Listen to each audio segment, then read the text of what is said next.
23 जनवरी हमारी first news. यहाँ से एक ट्राइब कवर होती है, नाम है मन्नन ट्राइब, जो आती है केरला में। केरला में एक वाइल्ड लाइफ सेंचुरी है जिसका नाम है इडुक्की, यहाँ पे होती है। प्री में यही क्वेश्चन बन सकता है, मन्नन कम्युनिटी या ट्राइब कहाँ पे है या किस वाइल्ड लाइफ सेंचुरी में। आज का जो इंडियाज़ क्रिटिकल मिनरल पूछ आर्टिकल है काफ़ी बढ़िया है, लेकिन 16 दिसंबर को हमने सिमिलर टॉपिक पे सिमिलर पॉइंट पे एक आर्टिकल किया था। 16 दिसंबर को आप वो आर्टिकल पढ़ सकते, मिनरल डिप्लोमेसी का। इस वजह से ये आज का हम आर्टिकल नहीं करेंगे, लेकिन ये आर्टिकल काफ़ी इंपॉर्टेंट है। अगर आपको पढ़ना है आप पढ़ सकते हैं, लेकिन 16 दिसंबर का आर्टिकल यही बात करता है। ऑलमोस्ट सारे पॉइंट यहाँ पे रिपीट है। अब चलते आगे। कल हमने डेली क्यूज़ का एक क्वेश्चन देखा था, जहाँ पे राज बिहारी बोस जो फाउंडिंग मेंबर है इंडियन नेशनल आर्मी के, यहाँ से प्री की लाइन बन सकती है। कुछ हमने कल क्वेश्चन देखे थे।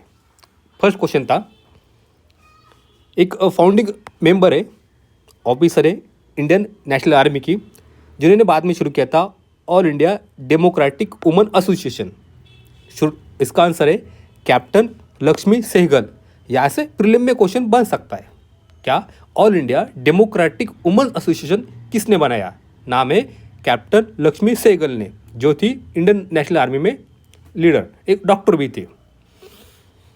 हमने सेकंड क्वेश्चन देखा था, कौन से 3 इंडियन नेशनल आर्मी के ऑफिसर है जिनको ब्रिटिश ने कोर्ट मार्शल कर दिया था? उसका आंसर आज देखते हैं। प्रेम सहगल, गुरबख्श सिंह ढिल्लन, शाहनवाज खान। एंड इसी पे 2021 के प्रीलिम में क्वेश्चन आया था। क्या क्वेश्चन देखते हैं।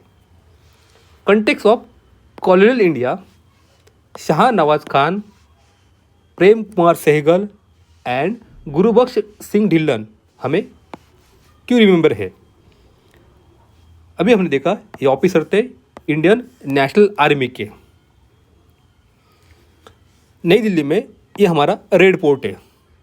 रेड फोर्ट के अंदर एक म्यूजियम बनाया गया है, जहाँ पे रेड फोर्ट ट्रायल हुआ था, मतलब इंडियन नेशनल आर्मी का ट्रायल हुआ था इन ऑफिसर्स का। सेम रिप्लिका यहाँ पे बनाया गया है। इनके लॉयर थे, यहाँ से प्रीलिम में क्वेश्चन बन सकता है। जिसको लीड किया था भोला भाई देसाई ने, तेज बहादुर सप्रू, जवाहरलाल नेहरू, साथ ही कैलाश नाथ काटजू। फिर आते डेली क्यूज पे। अगला क्वेश्चन आता है यहाँ पे 3 नंबर का, कौन से पर्सन है जिन्होंने रिप्रेजेंट किया था 3 INA ऑफिसर को रेड फोर्ट ट्रायल पे? आंसर है पंडित जवाहरलाल नेहरू। आखिरी का क्वेश्चन, कौन से फॉर्मर ब्रिटिश आर्मी ऑफिसर थे जिनको कैप्चर किया था जापान ने वर्ल्ड वॉर 2 के टाइम पे या मलाया कैंपेन पे? बाद में उन्होंने फाउंड किया था इंडियन नेशनल आर्मी। यहाँ से प्री का क्वेश्चन बन सकता है। इसका आंसर है मोहन सिंह। अब चलते हैं आगे। ये न्यूज़ से कुछ प्री के कीवर्ड हम कवर करेंगे। यहाँ पे आता है फर्स्ट UDF, यूज़र डेवलपमेंट फ़ी। जब भी आप एयरप्लेन का टिकट निकालते हो, उसके नीचे में कहीं होता है UDF लिखा, वो कितना भी हो सकता है। ये लेविड होता है पैसेंजर पे, पार्ट होता है एयरलाइन टिकट का, जिसको कलेक्ट करते एयरलाइन, बाद में वो दे देते एयरपोर्ट ऑपरेटर को। इसी पे दिक्कत हो रही है UDF पे, ये अभी ज़्यादा कलेक्ट कर रहे हैं।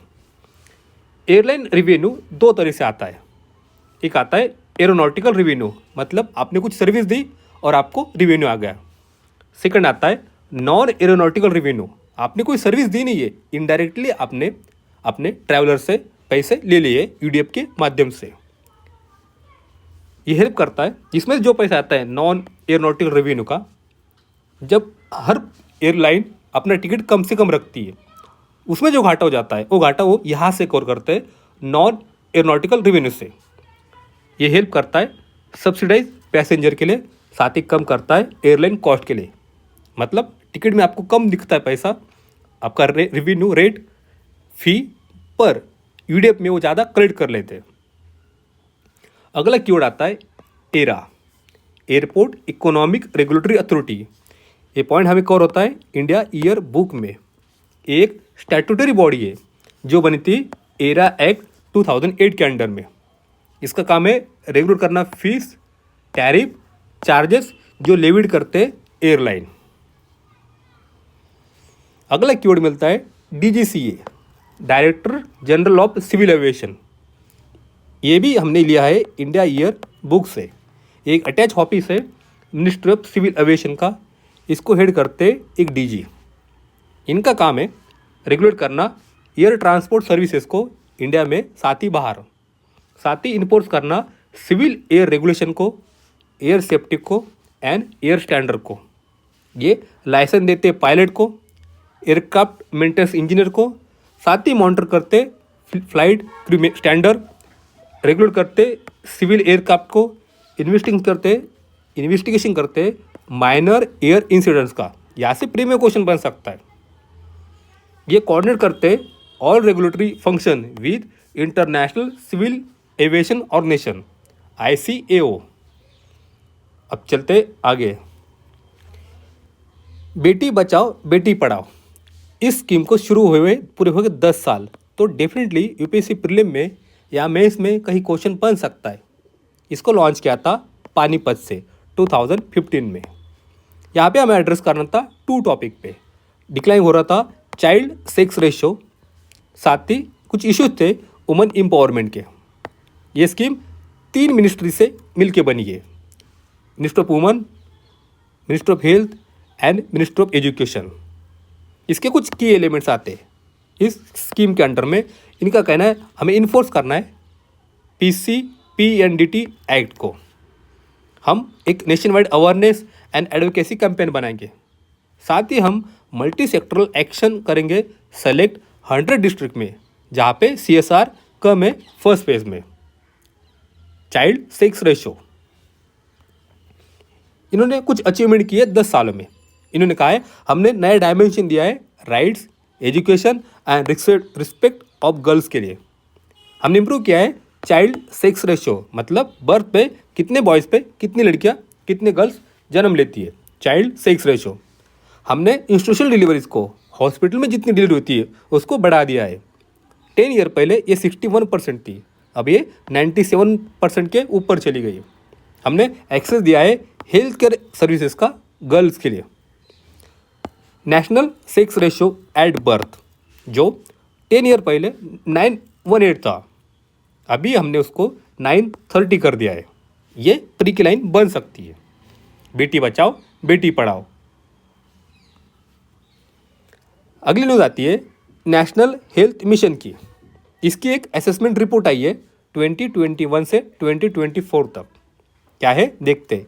इन्होंने कहा है हमने इम्प्रूव किया है इंडिया का पब्लिक हेल्थ को, कम किया है मैटरनल मोर्टेलिटी रेशियो, मतलब 1 लाख वुमन की डिलीवरी के टाइम जो डेट होती है उसको हमने कम किया है। इंसिडेंस ऑफ TB, साथ ही सिकल सेल एनीमिया को हमने कम किया है। इन्होंने कहा है हमने एक्सपांड किया है ह्यूमन रिसोर्स को, जहाँ पे फोस्टर करना है integrated response to health emergencies में। थर्ड आता है मैटरनल मोर्टेलिटी रेशियो, डिक्लाइन कर दिया है 83% सिंस 1919 से, जहाँ पे ग्लोबल एवरेज आता है ग्लोबल डिक्लाइन का 45%। हमारा 83% हमने कम किया है पिछले 35 ईयर में। अगला पॉइंट आता है इनफैंट मोर्टेलिटी रेट, जहाँ पे 1000 लाइव बर्थ पे कितने बच्चों की डेथ होती है। 2014 में ये 39 था, अभी 2020 में हमने इसको 28 तक कर दिया है। ये डाटा हमें मेंस में यूज़ कर सकते हैं। आगे बात कही गई टोटल फर्टिलिटी रेट। इस पे हमने कुछ दिन पहले एक आर्टिकल भी किया था, जहाँ पे एक वुमन अपने चाइल्ड बेयरिंग एज में कितने बच्चों को जन्म देती है।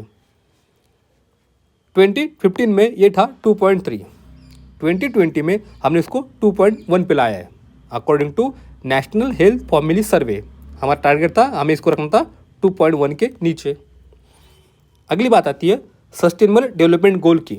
इनका कहना है इंडिया एक राइट ट्रैक पे चल रहा है अपने टारगेट पूरे करने के लिए, जहाँ पे maternal, child and infinite mortality हम पहले ही कवर कर देंगे। हमारी आखिरी न्यूज़, यहाँ से कुछ प्रीलिम फैक्ट कीवर्ड हम रिवाइज कर लेंगे।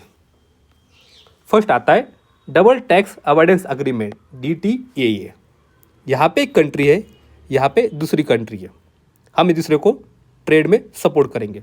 तो हम डिसाइड करते हैं एक तो टैक्स आप लगा दीजिए या फिर हम लगा देंगे। तो दोनों में टैक्स लगा देते हैं या फिर कम लगा देते हैं।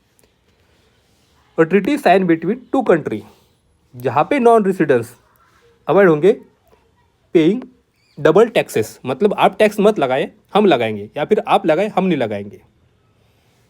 एग्रीड अपॉन टैक्स रेट, या दोनों जगह पे कम कम टैक्स रखेंगे income arising from their country.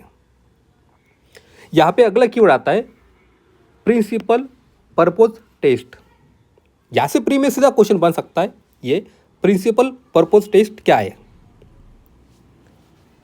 DTA में हमने डिसाइड किया था टैक्स कम लेंगे, लेकिन कुछ कंपनी क्या करती है, कुछ फर्म अपना टैक्स छुपाने के लिए डुप्लीकेट ट्रांजेक्शन करती है, फेक अकाउंट बनाती है। तो इसी को रोकने के लिए इन्होंने किया था PPT, मतलब हम देखेंगे आपकी जो ट्रांजेक्शन है वो क्या वैलिड है।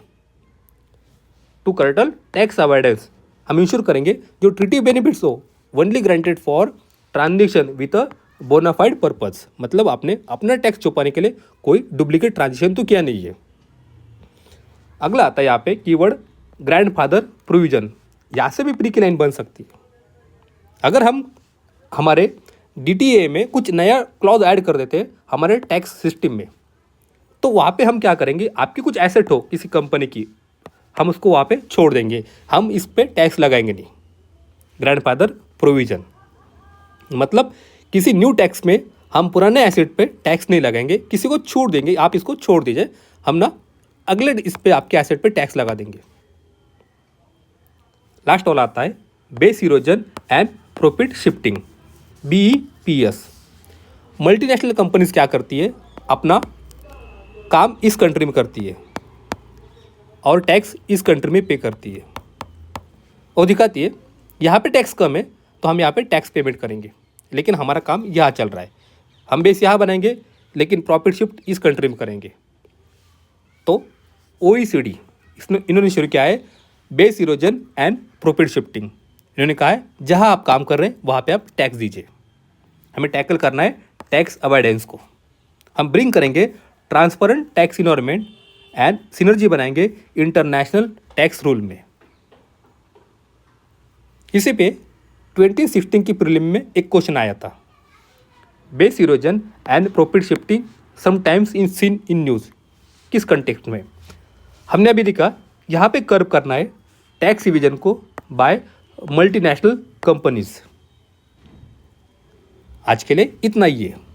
इसकी PDF आपको टेलीग्राम चैनल पे मिल जाएंगी, जिसकी लिंक डिस्क्रिप्शन बॉक्स में दी है। पढ़ते रहिए, बढ़ते रहिए।